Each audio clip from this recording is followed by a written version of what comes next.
up, family? We have another Patreon request. We got Mon Service Militaire 4. Yugoslavia. La Yugoslavie. Calibre. I love this guy. Not gonna lie. He served his country. He understood that it made him a better man. And yeah, he went through some shit. And he's explaining it to us. Because yeah, the military, the army, it's not supposed to be kindergarten. It's supposed to be tough. You're not supposed to really enjoy it. So he's telling us his stories. And I love his stories. Always with just a perfect amount of humor. Allez. Ceci est une version censurée de la vidéo pour YouTube. Pour voir la vidéo en version longue avec 2 chapitres supplémentaires, allez sur ma chaîne Odyssée en cliquant sur le lien dans la description de la vidéo. Vous trouverez également sur ma chaîne Odyssée beaucoup de mes anciennes vidéos. Ah. Ok. 12 années sous les drapeaux à servir les intérêts de la France. Une carrière courte mais fascinante où ont alterné les moments de bonheur intense et les phases de grande souffrance. Une période si proche qui pourtant me semble déjà si lointaine. Une expérience dont je ne suis pas vraiment sorti indemne. L'armée m'a beaucoup pris, mais elle m'a également beaucoup donné. Si je suis ce que je suis, c'est grâce ou à cause de l'armée. Frères et sœurs qui avez choisi l'uniforme pour honorer votre patrie, à jamais vous avez mon respect. L'amour du soldat pour l'armée n'est pas réciproque. Le soldat le sait, mais il s'en moque. De mon incorporation à mon retour à la vie civile, depuis la forêt noire jusqu'au vignoble charentais, des montagnes de Yougoslavie aux forêts de la Côte d'Ivoire, je vous offre ma vie de soldat, je vous offre mon histoire. Voici les chroniques du guerrier de l'Apocalypse.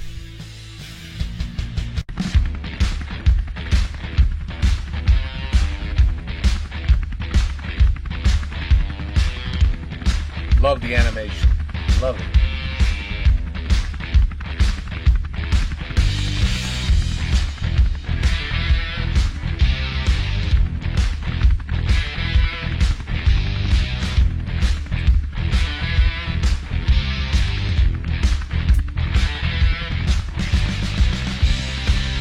C'est la peur au ventre que je t'écris cette lettre qui sera sûrement la dernière. Les Serbes opposent une résistance farouche, ils ne renoncent jamais, ils se battent jusqu'à la mort. Aujourd'hui nous partons pour Sarajevo, nous prenons d'assaut l'aéroport. Depuis un mois les combats sont terribles et nos pertes effrayantes. 86 hommes sont tombés cette semaine. Hier, le lieutenant est mort dans mes bras. Je sais maintenant que je ne reviendrai pas, je l'ai accepté, ça rend les choses plus simples. Je n'ai qu'un seul regret, celui de ne pas t'avoir dit combien je tenais à toi, quand j'en avais encore le temps. Hey, tu fais quoi? J'écris une lettre bien mytho à une copine de lycée pour me faire mousser. Style ici, c'est le Vietnam et tout. Obligé à mon retour, je vais la pécho. Ouais, bah tu finiras tes conneries plus tard. Pour l'instant, viens jouer à la PlayStation. Je reprends la permanence dans 2 heures. Ok. Yougoslavie, Holocauste. Alors si vous vous attendiez à un épisode où je massacre des Yougoslaves à tour de bras, vous alliez être déçus. J'avais beau être en Yougoslavie, je faisais mon service militaire dans les transmissions, hein. J'étais pas chez les bérets verts. Depuis la fin de la guerre d'Algérie en 1962, l'armée française évitait autant que possible d'envoyer des appelés du contingent au front. Et pour cause, plus de la moitié des morts de l'armée française en Algérie étaient des peignes-culs qui faisaient leur service militaire, et l'opinion publique voyait d'un très mauvais œil le fait d'envoyer au massacre des gamins tout juste sortis du lycée. En 1998, avec mon pote Letonia, on s'est porté volontaire pour partir en opération extérieure. Nos candidatures sont acceptées et nous nous envolons en Transal pour rejoindre l'opération Salamandre sous l'autorité de l'OTAN. La guerre de Yougoslavie a duré 10 ans, de 1991 à 2001. Alors je vais pas vous faire un exposé détaillé de ce conflit, mais en gros, dans un même pays, il y a des Serbes, des Croates, des Slovènes, des Albanais et des Bosniaques. Tout le monde se détestait et s'est entretué pendant une décennie dans la joie et la bonne humeur. Génocide, crimes de guerre, crimes contre l'humanité, ce conflit fut particulièrement brutal. Cependant, j'arrive sur la fin et dans la zone où je suis déployé, les combats ont cessé depuis plusieurs mois. Je participe à une mission de maintien de la paix, mais je ne suis pas une victime de casque bleu. Si on me tire dessus, moi j'ai le droit de riposter.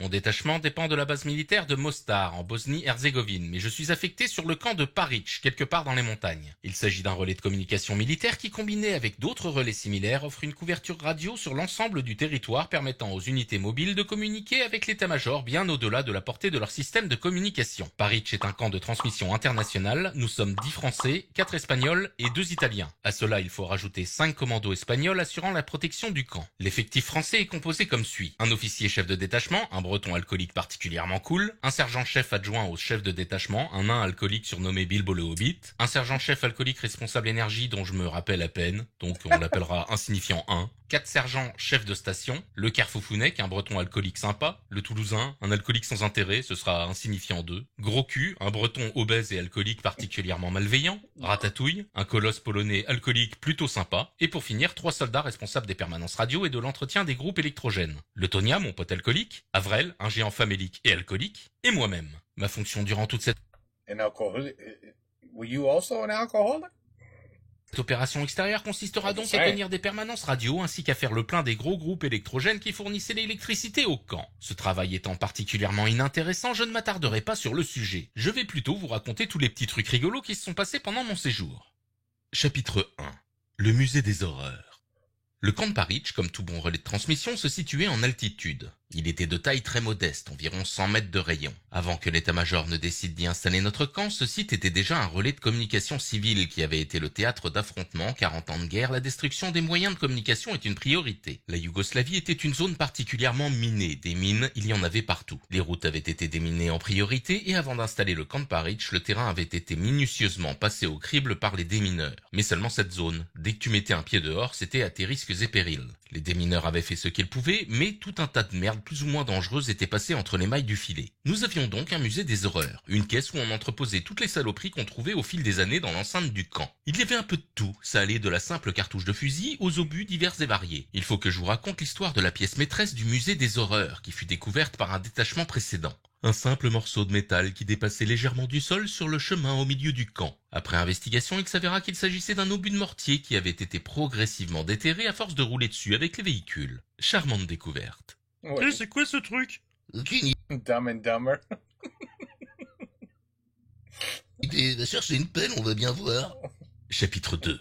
La bête de guerre. Pendant toute la durée de l'opération extérieure, nous étions armés en permanence. Mis à part le lieutenant qui devait se contenter d'un modeste Mac 50, tout le monde avait un FAMAS chargé, prêt à l'emploi. Mais mon pote le Tonia et moi-même avions des armes supplémentaires. Le Tonia était le tireur Browning M2, son poste de combat étant le bunker à l'entrée du camp, et pour ma part, j'avais une AN-F1. J'étais donc l'élément mobile disposant de la plus grosse puissance de feu. Enfin mobile, pas tant que ça. Voici un inventaire de mon équipement en ordre de combat. Pour commencer, je portais l'énorme gilet pare-balles lourd avec ses plaques de blindage et le casque Kevlar. Rien que là, déjà, t'as 15 bons kilos de matos. Mette-moi ça, on dirait une putain de tortue ninja. Ensuite, j'ai mon FAMAS, avec 6 chargeurs, 7 kilos de plus. Ma mitrailleuse à AN-F1, plus 2 bandes de 200 cartouches, 20 kilos supplémentaires. Et pour finir, tu rajoutes 3 petites grenades. Donc, en gros, je devais me trimballer avec 45 kilos de matos. Ah non, 46, j'ai oublié la gourde. Non, c'est bon, j'ai pas soif. Chapitre 3. Boulazer. Wow.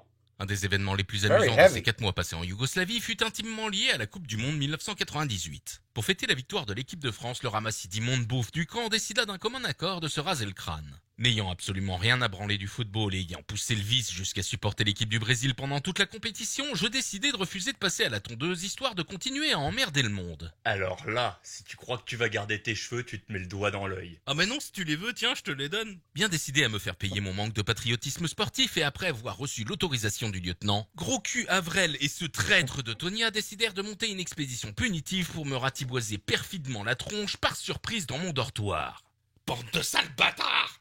Malheureusement pour eux, ces 3 bouffons avaient largement sous-estimé la difficulté de la tâche. En effet, immobiliser quelqu'un qui se défend sans le blesser est beaucoup plus compliqué qu'il n'y paraît, et moi j'étais bien décidé à faire chier le monde jusqu'au bout. Je me suis donc débattu de toutes mes forces en distribuant des coups dans tous les sens quand ces 3 baltringues me sont tombés dessus. Leur mission était d'autant plus compliquée qu'ils ne disposaient que d'une tondeuse qui devait être branchée pour fonctionner. Oh ben c'est con, ça marche plus! Au terme d'une lutte acharnée et au prix d'un nombre conséquent d'hématomes, ces immondes lâches réussirent à me faire une misérable tonsure sur le haut du crâne.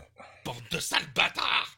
Fiers de leur pseudo-victoire et désireux d'arrêter de prendre des coups, ces pleutres mirent fin aux hostilités, convaincus que ce petit trou me déciderait à me raser le crâne. Raté. Une fois le béret sur la tête, on ne voyait plus rien. J'ai décidé donc de rester comme ça, n'oubliant pas de fanfaronner au passage pour appeler à ces lamentables gueux leur cuisant échec. Ben alors les tapettes, va falloir venir plus nombreux parce qu'à 3 contre 1, vous faites pas le poids. Naïf que j'étais. Je ne réalisais pas l'ampleur des inéluctables conséquences qu'allait entraîner mon outrancière vantardise. Pendant ma permanence du lendemain, le lieutenant vint discuter avec moi. Puis l'adjoint rejoint la discussion. Puis un sergent. Et le Tonia. Ça commençait à faire beaucoup de peigne-cul dans ce shelter où personne ne venait jamais, et je réalisais un peu tard qu'il y avait traquenard. Ils étaient 4 et il y avait encore moins d'espace que lors de la sournoise attaque de la veille. La lutte était vaine. J'optais donc courageusement pour la fuite, bondissant hors de ma station telle une panthère. Vous m'aurez pas vivant, bande de bâtards !» Mais la vicieuse horde était bien trop nombreuse. Ceux qui n'étaient pas encore entrés attendaient dehors embusqués comme des rats. Tout le monde avait fait le déplacement. Les chances de sauver ma moumoute fondaient comme neige au soleil. Et oui, c'est malheureux à dire, mais 9 babouins peuvent venir à bout d'un léopard. Saisi de toutes parts et totalement immobilisé, mon destin a été scellé. « Laissez-moi, bande de bâtards !» Constatant avec effroi que toute résistance était inutile et voyant la tondeuse s'approcher irrémédiablement de mon crâne, je décidai d'exploiter mon unique avantage, mon intelligence supérieure. Je fis semblant de convulser pour que les excités lâchent prise. Mes extraordinaires talents d'acteur firent mouche et l'étreinte se desserra aussitôt pour me laisser respirer. C'était ma dernière chance. Profitant de l'incroyable puissance de mes cuisses surdéveloppées, je bondis à la vitesse de l'éclair pour m'échapper. Mais pas assez vite. Ces enfoirés m'ont rechopé et ravagé la tignasse sans aucune pitié. Bande de sales bâtards! Finalement, je me suis rasé le crâne comme tous ces abrutis. Chapitre 4. Ilia. Le camp de Paris était loin de tout et paumé au milieu des montagnes, donc particulièrement vulnérable. On avait 5 commandos espagnols pour assurer la sécurité, mais les clôtures étaient tellement pourries que le camp était indéfendable. Genre là, c'est la porte d'entrée, et là, tu vois un bout de la clôture. Une putain de catastrophe, j'ai vu des pâturages pour vaches mieux sécurisés que ça. Pour vous donner une idée de l'état calamiteux de nos défenses, il faut que je vous parle d'Ilia. Ilia était un vieux paysan serbe qui habitait une ferme voisine. Depuis l'installation du camp, il entretenait de bonnes relations avec les différents détachements français qui se succédaient à Paris. Une fois par semaine, l'ancêtre nous rendait visite pour faire du troc. Il venait avec du bon pain fait maison et 2 jerrycans vides qu'on lui remplissait de gasoil. Ce qui était marrant, c'est que quand Ilia nous rendait visite, la garde le trouvait systématiquement au milieu du camp. Il arrivait toujours à entrer sans se faire gauler par les commandos espagnols, ce qui avait tendance à les énerver quelque peu. Alors si un vieux con chargé comme un mulet arrivait en plein jour à déjouer la sécurité assurée par des commandos, je vous laisse imaginer à quel point il aurait été facile pour un groupe de combat bien entraîné de venir tous nous massacrer au milieu de la nuit. Heureusement que le secteur était pacifié depuis un bon bout de temps, sinon on n'aurait pas fait long feu. Chapitre 5. Eh oui. La vérité finit toujours par triompher. J'étais en Yougoslavie depuis 2 semaines. C'était une matinée comme les autres. Je finissais ma permanence en fumant une clope, le regard fixé sur l'horizon. Quand soudain, une explosion en contrebas, à environ 500 mètres du camp. Bombes, mines, roquettes, atterrissage de Superman, j'ai aucune idée de ce que ça peut être. Je cours aussitôt en zone vie pour rendre compte au lieutenant. J'ai vu une explosion, y a un truc qui a pété là-bas. Évidemment, le temps qu'il arrive avec les autres branleurs, le nuage de fumée s'est dissipé et tout le monde me traite de mythomane. C'est sûrement les Allemands qui arrivent. Reste sur tes gardes. Évidemment, pendant plusieurs jours, tout le monde se relaye pour se foutre de ma gueule. Attends, y a pas eu une explosion là? Mais j'en démords pas. Je sais ce que j'ai vu et je sais déjà comment je vais en apporter la preuve. Il me suffit d'un peu de patience. Quelques jours plus tard, les commandos espagnols viennent chercher le lieutenant. Ils ont chopé un intrus dans l'enceinte du camp. Toujours le même. Ilia fait sa visite hebdomadaire et je sais que sa ferme est dans la direction de l'explosion que j'ai vue. Il faut que j'arrive à lui demander s'il sait quelque chose. Le problème, c'est qu'il parle uniquement le serbe. S'engage alors un dialogue d'homme préhistorique. Là-bas, boum. Et c'est ainsi que la vérité fut rétablie et mon honneur restauré. Une vache avait pété sur une mine et j'avais vu l'explosion. D'ailleurs, ça devait être une mine anti-porte-avions puisque c'était une putain de grosse explosion. Wow, poor cow. Chapitre 6. Action héroïque. Le camp de Paris disposait d'une mascotte non officielle. Alf était un chien errant qui passait le plus clair de son temps chez nous vu qu'on le gavait de bouffe. Bien que Alf fût un compagnon particulièrement sympathique, sa présence comportait un inconvénient majeur. En effet, le service vétérinaire des armées avait interdit tous les animaux de compagnie à cause de la rage qui était encore présente en Yougoslavie à cette époque. Si la présence du clébard avait été découverte, nous aurions été obligés de l'euthanasier. Et ça, c'était hors de question. Les Yougoslaves pouvaient bien s'entretuer autant qu'ils voulaient, on n'en avait rien à branler, mais par contre, on touche pas à notre chien. Nous devions donc planquer Alf à chaque fois qu'on avait de la visite. Le problème, c'est que pour cacher le kleps, on devait sortir du camp et aller l'attacher dans un enclos situé à 200 mètres à l'extérieur. Évidemment, comme il s'agissait de parcourir 400 mètres aller-retour en dehors de la zone sécurisée, c'était toujours les 3 troufions qui scoltinaient la mission de merde. Et pour une mission de merde, c'était vraiment une mission de merde. Parce qu'avec toutes les mines qui traînaient dans le coin, il n'était pas question de toucher le sol, pas même le chien. La vache qui avait pété en début de séjour nous avait bien fait prendre conscience du danger. Il s'agissait donc de sauter de rocher en rocher avec ce con de chien dans les bras pour atteindre la planque. Le camp de Paris devait être le seul endroit au monde où des soldats risquaient régulièrement leur vie pour sauver un chien errant. Et quelque part, ça me rend fier d'avoir participé à une telle connerie. Chapitre 7. L'alcool. En 1998, la plupart des militaires de l'armée de terre étaient des alcooliques. D'ailleurs, je suis pas certain que ça ait beaucoup évolué depuis. À Mostar, chaque service disposait de sa buvette. Il y avait ainsi plus de 100 bars répertoriés et ceux concernant uniquement l'armée française. Non, parce que sur la base de Mostar, il y avait aussi l'armée allemande, l'armée espagnole et l'armée marocaine. Bon alors les Marocains, je me rappelle plus trop s'ils picolaient, mais alors les Boches et les Espingouins, croyez-moi, ils y allaient de bon cœur. Sur le camp de Paritch, nous disposions donc en toute logique d'un bar, et ça picolait sévère. J'étais le plus jeune et le moins alcoolique du groupe, du coup le grand jeu de ces abrutis était de me faire boire le plus régulièrement possible. Voici un exemple de jeu à boire militaire. Chaque soldat enfile un gilet par balle lourd. Tu bois un verre de whisky, tu touches 10 fois le sol du doigt, et tu bois un verre de whisky. Tu retouches 10 fois le sol du doigt, et tu rebois un verre de whisky. Et ainsi de suite. Ouais, en général, les jeux militaires sont pas trop compliqués, c'est spécialement adapté pour que tu puisses comprendre les règles, même si t'as un QI à 2 chiffres. Pourtant, bizarrement, plus la partie s'éternise et plus le jeu semble se compliquer. Là, par exemple, je commence à avoir du mal à me rappeler des règles de base. Genre, faut rester debout. Évidemment, le premier qui s'écroule ou qui vomit a perdu la partie. Manifestement, ce soir-là, j'ai perdu. En même temps, il n'y avait pas trop d'espoir, je jouais contre le Polonais. Chapitre 8. You had no La chance. rakia. Pendant cette OPEX, la vie était d'un monotone affligeant. Toujours la même chose. 7 jours sur 7 pendant 4 mois. 8 heures de permanence où tu te faisais chier devant ta radio parce qu'il y avait jamais personne qui appelait, 8 heures d'astreinte où tu glandais quand t'avais pas de corvée à faire, et 8 heures de repos où tu glandais parce que de toute façon il y avait rien à foutre sur ce putain de camp à part jouer à la PlayStation. Les occasions de briser la routine étaient rares, alors dès qu'une opportunité se présentait, il fallait sauter dessus. À 2 kilomètres du camp, sur la route de Mostar, se trouvait la ferme du capitaine Haddock, un paysan croate. Un jour, il nous invita à venir boire un coup chez lui. Soucieux d'entretenir de bonnes relations de voisinage avec les autochtones, le lieutenant désigna une délégation d'alcooliques pour se rendre à l'apéro. Je fis des pieds et des mains pour me joindre à l'expédition. Tout le monde savait que je ne tenais pas l'alcool. Le lieutenant m'autorisa donc à y aller, mais contrairement aux autres qui avaient quartier libre, il m'autorisa seulement un créneau d'1 heure sur place. Premier voyage. Tout le monde se met en route sous un soleil de plomb. Arrivé sur place, on offre 2 jerrycans de gasoil au capitaine Haddock et il nous sort une bouteille de la spécialité locale, la rakia. Une eau de vie dont la teneur en alcool varie de 40 à 80% et qui est aussi efficace pour 80%. picoler que pour déboucher les chiottes. Ratatouille parvient à communiquer avec le fermier qui parle un peu l'allemand, mais moi je capte que dalle. Du coup j'enchaîne les verres de rakia vu que j'ai que ça à faire. Mon créneau d'1 heure passe trop vite et il est déjà temps pour moi de rentrer. Je me tape la côte de 2 kilomètres en plein cagnard et j'arrive à peu près frais devant le lieutenant. Je parviens à le convaincre de me laisser repartir et il m'autorise donc un 2e créneau de beuverie. 2e voyage. Il fait beau, le paysage est sympa, là, je suis bien. Arrivé sur place, je constate que les soifards ont entamé une 2e bouteille de rakia. Je me joins à la fête et je recommence à enchaîner les shooters. Oh 1 heure boy. plus tard, je commence à donner de sérieux signes de fatigue. Mais c'est pas grave, il est temps de rentrer. La côte semble beaucoup plus raide et vachement plus longue. Le soleil, quant à lui, donne l'impression de taper beaucoup plus fort. Je suis à l'article de la mort quand je passe le poste de garde et je fais appel à toutes mes ressources pour paraître clair devant le lieutenant. Concentration maximum. Au prix d'un effort de concentration extrême, je parviens à ne pas bafouiller devant lui. Et étonnamment, j'arrive à négocier un 3e créneau de pochetronnerie. 13e voyage. Tout va bien, c'est une descente. Elle est un poil plus longue parce que je zigzague. Mais je parviens à destination. Mais ça prend quand même beaucoup plus de temps qu'au voyage précédent. Les poches à vin ont ouvert une 3e bouteille. Oh Et tout le là monde là rigole là en me là voyant là. arriver en titubant. Je m'assois et je prends un shooter de rakia. Ça va très bien.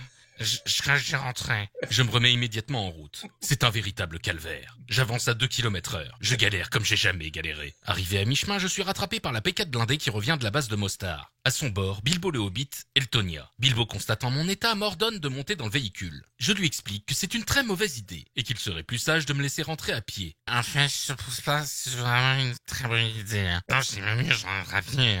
Mais ce con veut rien savoir. Il commence à me gueuler dessus et me force à grimper. Ça rate pas, il a pas démarré depuis 20 mètres que je commence à déverser le contenu de mon estomac dans le véhicule. Et dans un souci de justice, je prendrai grand soin de dégueuler exclusivement du côté de cet abruti. À notre arrivée au camp, le lieutenant est tellement mort de rire qu'il ne prendra même pas la peine de m'engueuler. Avec le recul, il me semble évident que le petit malin avait tout manigancé depuis le début et que le résultat final avait dépassé toutes ses espérances. Je suis incapable de prendre ma permanence radio du soir, je comate pendant 10 heures et durant une semaine, tout le monde m'appellera Dégueuleman. Ainsi s'achève l'anecdote qui, à n'en pas douter, constituera pour les historiens du futur le plus glorieux fait d'armes de l'armée française. Oh my God. Okay. Chapitre 9. 9. Les médailles. S'il y a une chose que les militaires affectionnent plus que tout, c'est bien les médailles. Et ça, les politiciens l'ont bien compris. Ça revient beaucoup moins cher de filer des médailles que de revaloriser les salaires. Donc, au fil du temps, les dirigeants ont pris la judicieuse décision de créer tout un tas de décorations militaires pour faire oublier aux bidas qu'ils étaient payés au lance-pierre. Grâce à cet unique séjour en Yougoslavie, je recevrai 5 médailles. Dans un premier temps, la médaille de la défense nationale échelon bronze, la médaille de l'OTAN et la médaille commémorative ex-Yougoslavie. On me remettra ces 3 médailles sur place. Cet OPEX me vaudra quelques années plus tard l'obtention de 2 médailles supplémentaires. Le très pompeux titre de reconnaissance de la nation ainsi que la relativement prestigieuse croix du combattant. Alors j'ai pas combattu grand chose en Yougoslavie mais j'estime tout de même mériter cette médaille. J'ai quand même sauvé la vie d'un chien, merde c'est pas rien. On a eu droit à une cérémonie officielle pour l'occasion. Un colonel a fait le déplacement en hélicoptère pour nous décorer. Ouais le mec avait tellement rien à branler de ses journées qu'il faisait des voyages en Super Puma pour distribuer des médailles. C'est pas grave, c'est juste le fric de vos impôts. Je m'en rappelle bien parce que cet abruti m'a planté la médaille dans le pec. Une expérience particulièrement douloureuse. Je voulais planter. Oui. Pour obtenir la croix du combattant, il faut se trouver sur un théâtre d'opération à une période précise. Peu importe votre rôle, que vous soyez un pilote qui a bombardé la Bosnie en Jaguar, un membre des forces spéciales ou un lavandier qui a passé 4 mois à laver des slips, du moment que c'était en Yougoslavie durant le printemps 1998, vous avez le droit à la croix du combattant. Et oui, participer à un conflit ne se limite pas à prendre directement part au combat. Les pilotes et les bérets verts ne peuvent pas accomplir leur mission efficacement s'ils ne disposent pas de slips propres. Pendant Even the army has a participation medal? Oh. une guerre, tous les soldats présents sur le théâtre des opérations sont indispensables, peu importe leur rôle. Ici Tango Alpha 2, on est tombé dans une embuscade dans le secteur Bravo 44, ils arrivent de partout. Besoin de renfort immédiat, on va pas tenir longtemps. Bordel, ça fait 20 minutes qu'on appelle, y a personne sur cette putain de fréquence. Chapitre 10. Le club des super copains. Alors, quand je dis que tous les soldats sont indispensables en temps de guerre, ça ne concerne pas les officiers supérieurs. Là, c'est une autre histoire. L'armée est une institution gérée par les officiers pour les officiers. C'est sûrement pour cette raison qu'en 1998, sur la base de Mostar, il y avait plus de 150 colonels de l'armée française. 150 putains de colonels sur une base. Des colonels, il y en avait partout. C'était une véritable invasion. Ça grouillait comme des cafards. Si tu tapais dans une poubelle, t'étais sûr qu'il y avait un colon planqué derrière. Et évidemment, l'immense majorité de ces corneaux ne servaient absolument à rien. Alors pourquoi y avait-il autant de colonels inutiles sur la base de Mostar? Tout simplement parce qu'en OPEX, ton salaire, ou plutôt ta solde, est très largement supérieur à ce que tu touches en France. Du coup, les colonels de l'état-major qui décidaient des affectations s'expédiaient entre eux en opération extérieure pour amasser un maximum de pognon, et ce même s'ils n'avaient aucune utilité. Après tout, c'est pas grave, c'est juste le pognon de vos impôts. C'est quoi ton rôle à toi? Je suis le chef du dépôt de stockage des cartouches d'encre. Ah bah on va bosser ensemble, moi je suis le chef de la section d'entretien des imprimantes. Excusez-moi, vous savez où se trouve la cellule de gestion des rames de papier? C'est toi le nouveau chef? Non, moi je suis le nouvel adjoint au chef. Je suis seulement lieutenant-colonel. Et toi le bitos, passe un coup de balai. À vos ordres, mon colonel! Chapitre 11. Les chiottes. Sur le camp, nous disposions d'un unique WC, et tout ce qui concernait ces toilettes me pétait allègrement les rouleaux. Déjà, je faisais partie des 3 connards les moins gradés, qui évidemment étaient responsables des chiottes. C'est-à-dire que régulièrement on devait les nettoyer, et régulièrement on devait remplir la cuve de la chasse d'eau sur le toit avec une tétrachier de jerrycan. Ensuite, je sais pas pourquoi, mais une fois sur deux, quand t'allais poser ta pêche, t'avais une ou plusieurs guêpes qui passaient sous la porte et entraient dans les chiottes, histoire de rendre l'expérience plus fun. Et pour finir, c'était un putain de chiotte turc. Eh les Turcs, je voudrais pas être désagréable, mais putain de merde, les Romains il y a 2000 ans ils s'asseyaient déjà pour chier. Quel besoin vous avez eu d'inventer cette connerie là? En plus, vous avez l'impression d'avoir inventé quoi là? C'est un putain de trou dans le sol. Je suis sûr les hommes de Néandertal ils creusaient déjà des trous pour chier dedans 300 000 ans avant la création de la Turquie. Non mais sérieux, j'en pouvais plus hein. Au bout de 2 semaines en Yougo, j'attendais qu'une seule chose, c'était de rentrer en France pour aller faire péter l'ambassade de Turquie. Wallah les Turcs, heureusement que vous avez inventé le kebab pour vous faire pardonner vos chiottes de merde là. Hein. Ouais, parce que le kebab, c'est quand même un beau cadeau que vous avez fait à l'humanité. Félicitations, les Turcs. Chapitre 12. Blessé de guerre. Le sergent Ratatouille était un colosse d'1m90 qui ne perdait jamais une occasion de rappeler que c'était lui le plus balèze. Mais tel Achille et son talon, Ratatouille avait un point faible. Un jour, alors qu'il posait sa pêche dans nos chiottes de luxe, une guêpe passa sous la porte et le piqua sur la nuque. Le pauvre garçon a fait un choc anaphylactique et a dû être évacué du camp par hélicoptère. Oh putain, He's allergic to bees. Allez, raconte pas de conneries, c'est une piqûre de guêpe, pas une morsure de cobra. dites à ma femme que je suis désolé d'avoir une petite bite. Ouais, t'inquiète, on lui dira. À son retour sur le camp, il héritera en toute logique du surnom de Maya l'abeille. Chapitre 13. Démonstration de force. Pendant mon séjour, Slobodan Milosevic, président de la République fédérale de Yougoslavie, qui sera plus tard accusé de crimes de guerre, crimes contre l'humanité et de génocide, a décidé de faire une démonstration de force pour rappeler à l'OTAN qu'en Yougoslavie, c'était lui le patron. Il organisa donc de grandes manœuvres militaires avec son armée du tiers-monde. Il fait rouler ses 5 T-54 rouillés et décoller ses 3 MiG-21 pourris pour impressionner la galerie. Nous, on a trouvé ça plutôt comique, mais il se passait tellement jamais rien dans la région que l'état-major décida de marquer le coup en décrétant l'état d'alerte pendant 2 semaines. Durant 2 semaines, nous serons donc obligés de nous trimballer avec gilet pare-balles, casque lourd et le flingue en permanence. Bon, c'est pas la mer à boire, mais ça fait quand même chier, surtout quand t'es en pleine canicule. Chapitre 14. Medjugorje.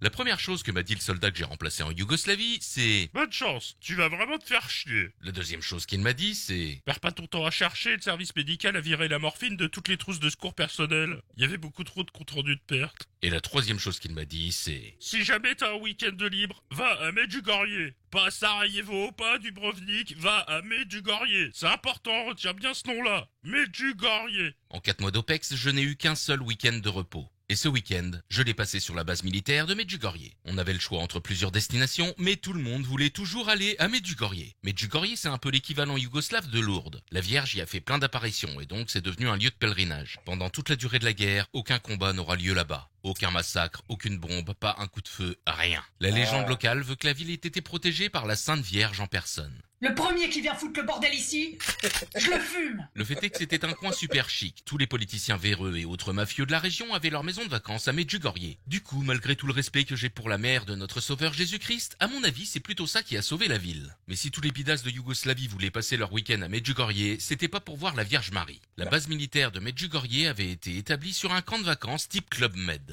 Les militaires étaient donc logés dans des bungalows climatisés avec piscine et tout le tralala. La base était internationale avec des Français, des Allemands et surtout des Espagnols. Alors j'insiste bien sur les Espagnols parce que c'est très important. Faut savoir que là où il y a des Espagnols, c'est régulièrement l'orgie. Ça dansait toute la nuit, ça picolait jusqu'au coma, ça baisait dans tous les sens, c'était vraiment n'importe quoi. Sur la base de Medjugorje, tout était possible. Après avoir fait la teuf toute la nuit, tu pouvais très bien te réveiller dans un bungalow, le sourire aux lèvres, dans les bras d'une sergent espagnole. Avant que la présence dans ton dos d'un major allemand te fasse subitement comprendre pourquoi t'avais si mal au cul. Bon alors pour moi, le scénario fut malheureusement beaucoup moins original. J'ai picolé, j'ai dégueulé, j'ai repicolé, il y a eu une rupture dans le continuum espace-temps et je me suis réveillé avec la gueule de bois et des galons espagnols. Hein? Lopez? Oh putain, c'est comment que je m'appelle moi déjà? Conclusion.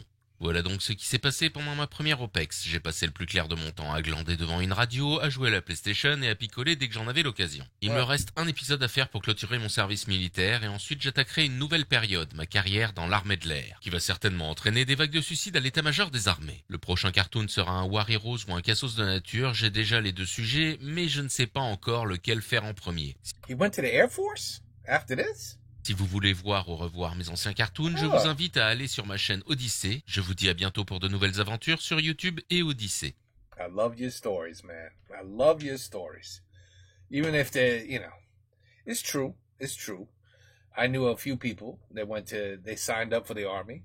And when they came back, I was like, oh my God, like, did you fight? Did you kill people? Did you see people die? He was like, what?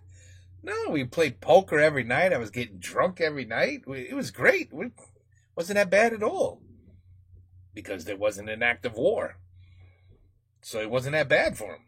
So yeah, I get it, man. Like, he went to Yugoslavia and there really wasn't no fighting. It's very possible. It's very possible. And you all become alcoholics. But man, the stories, I believe them all. I believe all of his stories. There's some crazy shit that can happen in these situations that you're put in with many, many people who at the end of the day are like, you know what?